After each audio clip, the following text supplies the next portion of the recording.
Саламатсыңарбы окуучулар? Сабак эмнеден башталат окуучулар? Албетте сабак жылмаюудан башталат. Жылмаюу силерге жылуу маанай тартуулайт.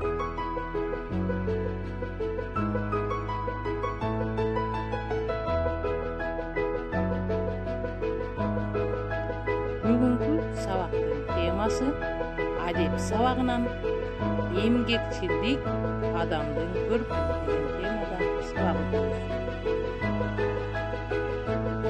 Сабактын максаты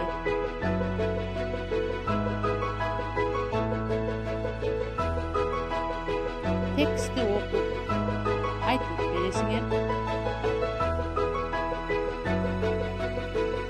Эмгек жөнүндө макала талдап бересиңер. Эмгектене билүүгө, эмгекти сүйүүгө тарбияланасыңар. Эмгек гана адамды бактылуу кылат. Бул макалдан силер төмөнкү сүрөттөрдөн иштеп жаткан, эмгектенип жаткан эмгекчи дыйкандардын сүрөтүн көрүп талдап бересиңер. Адамды адам кылып баккан эмгек.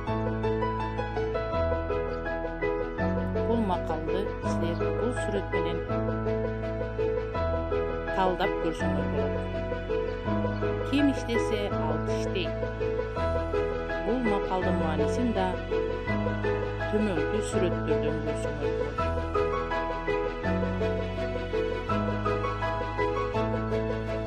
Бул сүрөттө эмгекчилердин, дыйкандардын өз түшүмдөрүн алып, түшүмдөрүн жыйнап жаткан учурун көрүп турасыңар.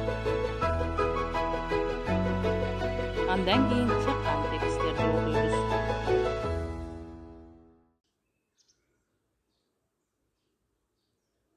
Бул тексттерди окуп бүткөн соң 108 беттеги суроолорго жооп беребиз. Жоопторун дептерге жазып, сүрөт тартабыз. Андан кийин тест менен иштейбиз. 109 беттеги суроолорго да жооп беребиз.